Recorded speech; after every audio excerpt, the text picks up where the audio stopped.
গান গেয়েছিলাম, আমার ঘুম ভাঙ্গায়া গেল রে ফজরের আজানে। এই ফরিদপুরের লোকজন মারহাবা বলেন, জোরে বলেন মারহাবা।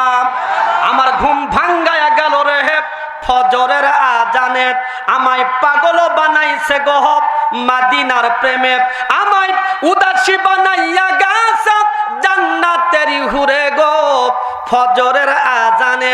জোরে বলেন কথা ঠিক কিনা? ইয়া মুসলমান না না, আপনাদের দামি সময় এখানে নষ্ট করতে চাই না। আজকে যদি কোরআনুল কারীম নিয়ে বাংলাদেশের সংসদ যদি পরিচালিত হতো, বাংলাদেশের এই সমস্ত নায়করা, এই সমস্ত নায়িকারা অর্ধ উলঙ্গ অবস্থায় বেহাপনা করে চলতে পারতো না। চিল্লা বলেন কথা ঠিক কিনা? যে মেয়েটা রাস্তাঘাটে মাথায় কাপড় নাই, বুঝতে হবে সেই মেয়েটার লজ্জা শরম আছে। তবে আপনাদের ফরিদপুরের মেয়েরা খুব ভালো, এরা বেপরদায় কেউ বের হয় না। হ্যাঁ আছে। আমার রাজশাহীর মেয়েরা রে ভাই, একেবারে পেট পিট বের করে মুখের মধ্যে লিপস্টিক দিয়ে হনুমানের পাশার মতো করে যায়। ওই যে বুড়ো চাষা চায় রয়েছে, ও চাষার মুখের মধ্যে মশা যায় আর আসে, ও চাষা টেরই পায় না। কথা কেন আছে না নাই? তবে হ্যাঁ, এই এলাকার যুবকগুলি ভালো, এরা কোনো মেয়ের দিকে তাকায় না। এরাও তাকায়।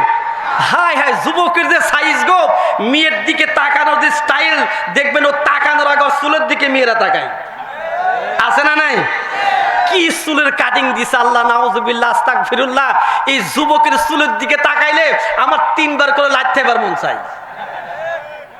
আসেনি? তবে ফরিদপুরে নাই, এলাকাতেও আছে।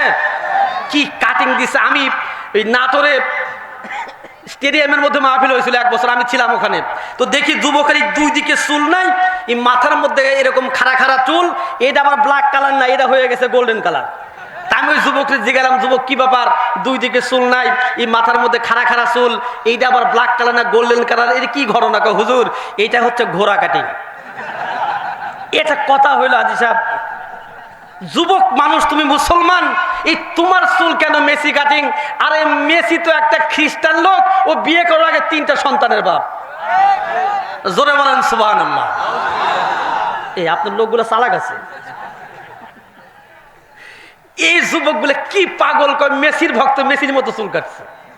কি যুবক কয় হুজুর আমি নেইমারের ভক্ত। আমি আরে নেইমার তো, নেইমারের ব্রাজিলে 2% মুসলমান তো আবার আজাদ দিবে দেয় না। ভক্ত যদি হতে হয় হযরত মুহাম্মদুর রাসূলুল্লাহ, তাহলে বলবো নি বাদ দিব? বলবো। যে মেয়েটা রাস্তাঘাটে মাথায় কাপড় নাই, বুঝতে হবে সেই মেয়েটার লজ্জা শরম নাই। কিছু মেয়ে নিজের দেহ পরকেও দেখায়, কিছু মেয়ে নিজের দেহ বাজারেও দেখায়। লজ্জা না থাকিলে কি আর লজ্জা দেওয়া যায়? ধরে বলেন কথা ঠিক কিনা? এ মুসলমানের সন্তান, আজকে পবিত্র কোরআনুল কারীমের আইন বাংলাদেশে বলবৎ না থাকার কারণে আমার আম্মা জানেরা পেট পিট বের করে চলতে পারে। চিল্লা বলেন কথা ঠিক কিনা? পর্দা করা ফরজ না নফল? ফরজ। এখানে মুয়াদ্দিস সাহেবরা আছেন, পর্দা করা ফরজ মানে কি জানেন? সকালবেলা ফজরের নামাজ 2 রাকাত ফরজ নামাজ পড়া যেরকম ফরজ, মেয়েদের 24টা ঘন্টা পর্দা করা ওই রকম ফরজ। ঠিক? তাহলে আমার বউ যে পর্দা করে না, মানে আমার দিয়ে বললাম আর কি, আমার ভাবি পর্দা করে না, আমার বিয়ে পর্দা করে না। আল্লাহর নবী কয়, ক্বালা রাসূলুল্লাহ সাল্লাল্লাহু আলাইহি ওয়াসাল্লাম, নবী আমার কয়, আদ-দায়ুসু লা ইয়াদখুলুল জান্নাহ, দায়ুস কখনো জান্নাতে যাবে না। একজন সাহাবী কয়, ইয়া রাসূলুল্লাহ, ইয়া হাবিবাল্লাহ, ওগো নবী, দায়ুস কোন ধরনের মহিলা জানবার চাই? নবী আমার কয়, রে সাহাবী শোন, দায়ুস কোনো মহিলা নয়, দায়ুস হচ্ছে ওই সমস্ত পুরুষ যাদের অধীনস্থ মহিলাগুলি বেপরদায় চলাফেরা করে। চিল্লা কর নাউযুবিল্লাহ। আমার বউ, আমার মেয়ে, আমার মা, আমার ভাতিজি, এ দোস্ত, আমার বোন যখন বেপরদায় চলাফেরা করে না গো না, হাসরের মাঠে আমার কপালের মধ্যে দায়ুস লিখে দেওয়া হবে, আমার জন্য জান্নাত হারাম হয়ে যাবে, আমি জাহান্নামের মধ্যে চলে যাব। রে মা, আপনি কেমন করে আপনার বাবাকে আপনি বেপরদা করে জাহান্নামে দিতে চান? রে আম্মা জান, কেমন করে আপনার ভাইকে আপনি বেপরদা করে জাহান্নামে দিতে চান? না গো না, পর্দা করা ফরজ। আল্লাহ পাক ডেকে ডেকে বলছে, মানুষ অকরনা ফি বুয়ুতিকুন্না ওয়ালা তাবাররাজনা তাবাররুজাল জাহিলিয়াতিল উলা। আল্লাহ তাআলা কয়, মহিলা তোমরা ঘরের মধ্যে থাকো, খবরদার খবরদার ডিজিটাল কায়দা করিয়া ও জাহিলিয়া যুগের মেয়ের মতো বেপরদায় চলাফেরা করো না। হুকুমখানা কার? জোরে বলতে হবে, হুকুমখানা কার? পর্দা মানে হলো হিজাব, পর্দা মানে হলো বোরখা। এ দোস্ত শুনে নেন, বোরখা মানে কি জানেন? একটা কালো রঙের বোরখা হওয়া লাগবে, এটার মধ্যে আমার আম্মা, আমার মেয়ে, আমার বোন, আমার ভাবি, আমার চাচি, আমার খালা এর মধ্যে ঢুকে যাবে। এইটাকে বুঝার কোনো কায়দা নাই, দেখা যাবে। আমাদের আপনাদের এলাকার খবর আমি জানি না, আমার রাজশাহীতে কিছু বরখা এসেছে, একদিকে কাটা আর একদিকে ফাটা, একদিকে লাল আর একদিকে সবুজ, এর মধ্যে আয়না বসাইয়া দিছে। কথা কয় না, আয়না বসাইয়া দেমর কলবের ভিতর। এই এলাকার যত যুবক আছে, যত খাটাস বুড়া চাচা আছে, প্রত্যেকের দিলের মধ্যে আয়না বসাইয়া দিছে। ধরে কোন কথা ঠিক কিনা? কিছু মিয়া নিজের দেহ পর কেউ দেখায়, লজ্জা না থাকিলে কি আর লজ্জা দেওয়া যায়? ধরে বলেন কথা ঠিক কিনা? মুসলমান ভাইরা রে আমার, ইয়া মুসলমান শুনে নেন, রাগ করলে চলবে না গো ভাইজান। আল্লাহ পাক বলছে, ফাবিযালিকা ফালিয়াফরাহু, সুতরাং যারা কোরআন পেয়েছো, এই কোরআনুল কারীমকে নিয়ে তোমরা আনন্দ করো। লোকটার নাম হযরতে ওমর ফারুক রাদিয়াল্লাহু তাআলা আনহু। ভাই গো, অর্ধ পৃথিবীর শাসনকর্তা ওমর, এ দোস্ত বাংলাদেশের মতো ৫৬,০০০ বর্গ মাইল নয়, ওই সময়ের ১২.৫ লক্ষ বর্গ মাইলের প্রেসিডেন্ট হযরতে ওমর ফারুক রাদিয়াল্লাহু তাআলা আনহু। জোরে বলেন সুবহানাল্লাহ। এখনকার কিছু নতুন মৌলবী বের হয়েছে, মৌলবীরা কয়, আমার নবী খেজুর পাতার বিছানার নবী খাই না। ও মৌলবী, তোমার নবী দেশের প্রেসিডেন্ট ছিল, এই ওয়াজ কেন করো না? এখন যদি হুজুররা কয় এ তাড়াতাড়ি করে রাজনীতি করা লাগবে, সংসদে যাওয়া লাগবে, আল্লাহ কয় আল তাকুম মিনকুম উম্মাতুন ইয়াদউনা ইলাল খায়র। আল্লাহ কয় রে ফরিদপুরবাসী, এই দুনিয়াতে একটু উত্তম দল থাকা লাগবে, যে দলটা তা'মুরুনা বিল মারুফ ওয়া তানহাউনা আনিল মুনকার, মানুষকে ভালো কাজের জন্য ডাকবে, এমন একটা দল করা হলো ফরজ। চিল্লা বলেন কথা ঠিক কিনা? নবী দেশের রাষ্ট্রপতি ছিল, সুবহানাল্লাহ। কালকে কইন, নবী দেশের কি ছিল? রাষ্ট্রপ্রধান ছিল। এ দোস্ত শুনে নেন, সাবেক প্রধানমন্ত্রী, স্বৈরাচার প্রধানমন্ত্রী শেখ হাসিনা যদি প্রধানমন্ত্রী হওয়ার কারণ রাজনীতিবিদ হয়, সাবেক প্রধানমন্ত্রী দেশনেত্রী বেগম খালেদা জিয়া এইটা রাজনীতি করার জন্য যদি রাজনীতিবিদ হয়, এ দোস্ত এর চাচা চলে গেছে রাজনীতি করার প্রেসিডেন্ট থাকার কারণে, ওইটা যদি রাজনীতিবিদ হয়, তাহলে আমার নবী, আপনার নবী, দু জাহানের বাদশা নবী এই দেশে প্রেসিডেন্ট ছিল, উনি কি রাজনীতিবিদ না? কথা কন ঠিক কিনা? যত দোষ নন্দ ঘোষ, সত্যটা বললেই দোষ। রাগ করতেছেন মনে হয় আপনারা, খুব রাগ করছেন ভাই। আরে ওয়াজ কিন্তু শুরু হয়নি এখনো। যত দোষ নন্দ ঘোষ, সত্যটা বললেই দোষ, করলে অন্যায়ের প্রতিবাদ, নামটা হবে তোমার মৌলবাদ। চিল্লা কোন কথা ঠিক কিনা? হযরত ওমর ফারুক, অর্ধ পৃথিবীর শাসনকর্তা ওমর, ১২.৫ লক্ষ বর্গ মাইলে প্রেসিডেন্ট। সুবহানাল্লাহ কন। এ হামাকে মতো হুজুর, পাঞ্জাবি জুব্বাওয়ালা হুজুর, সুবহানাল্লাহ কয় না? কেরে মৌলবী, তোর কে কইছে শুধু মাদ্রাসার মসজিদ চালাবি? তোর কি মন চাই না সংসদ ভবনে যাবি? আমার তো মন চাই এই দেশটারে শাসন করি, দেশের মানুষটাকে কোরআন দিয়া এ রাজ্যখানা চালাইয়া দেশের মধ্যে থেকে দুর্নীতি চাঁদাবাজি সব কিছু বন্ধ করবে কোরআন দিয়ে চিল্লায় কোনো কথা ঠিক কিনা? ওমর ফারুক এইরকম রাজ দরবার তার ছিল। আমাদের সংসদ ভবন যেমন আছে ওই রকম মসজিদে নববী, জোরে বলেন কি?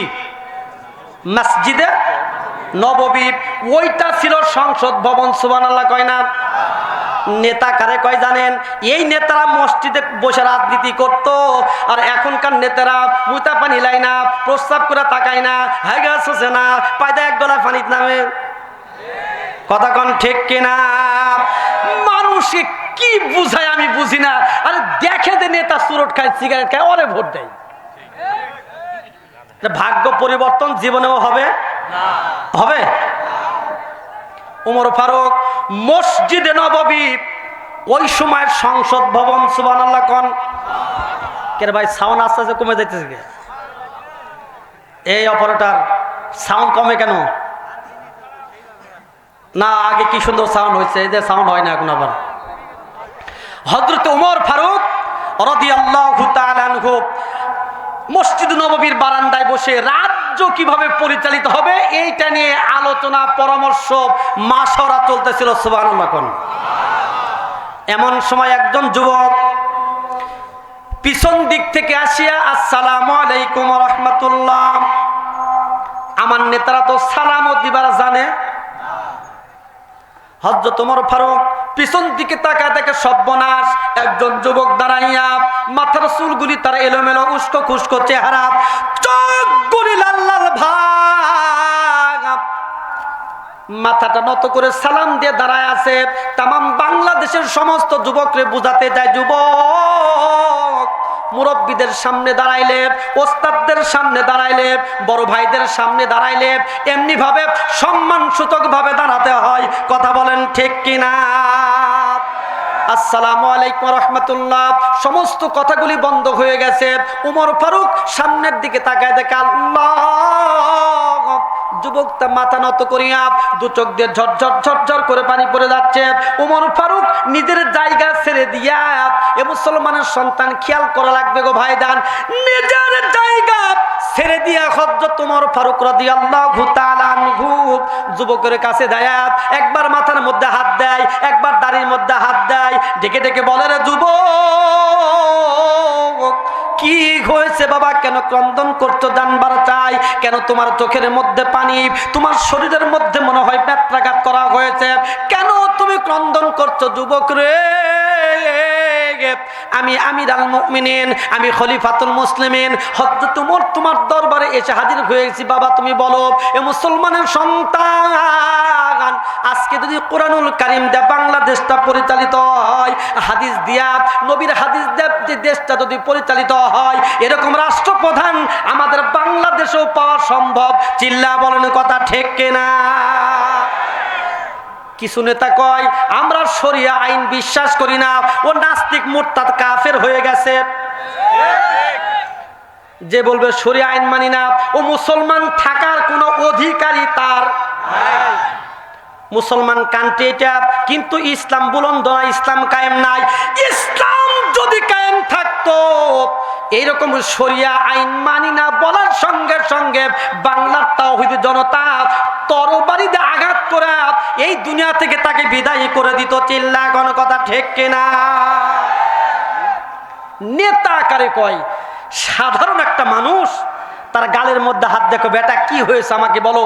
আর আপনারা ফেসবুকে দেখবেন আমাদের নেতা যাকে নেতা চিনছেন নি, ঠিক রাগ করতেছেন মনে হয় আপনারা। হযরত ওমর ফারুক রাদিয়াল্লাহু তাআলা আনহু যুবকের কাছে বলছে, যুবক কি হয়েছে বলো। যুবক মাথাটা জাগায়া ডেকে ডেকে বলছে, আমিরুল মুমিনিন, আমার মা আমাকে ধরে মেরেছে। জোরে জোরে বলেন মারহাবা। ওমর কয়, যুবক দুনিয়াতে মা যদি সন্তানকে বেত্রাঘাত করে, দুনিয়াতে মা যদি সন্তানকে আঘাত করে, রে যুবক দুনিয়াতে কোরআন মানার জন্য, ইলম শিক্ষা করার জন্য মা যদি কোনো সন্তানের গায়ের মধ্যে বেত্রাঘাত করে, দুনিয়ার জমিনে এমন কোনো আদালত নাই ও মায়ের বিচারখানা করতে পারে। চিল্লা কোনো কথা ঠিক কিনা?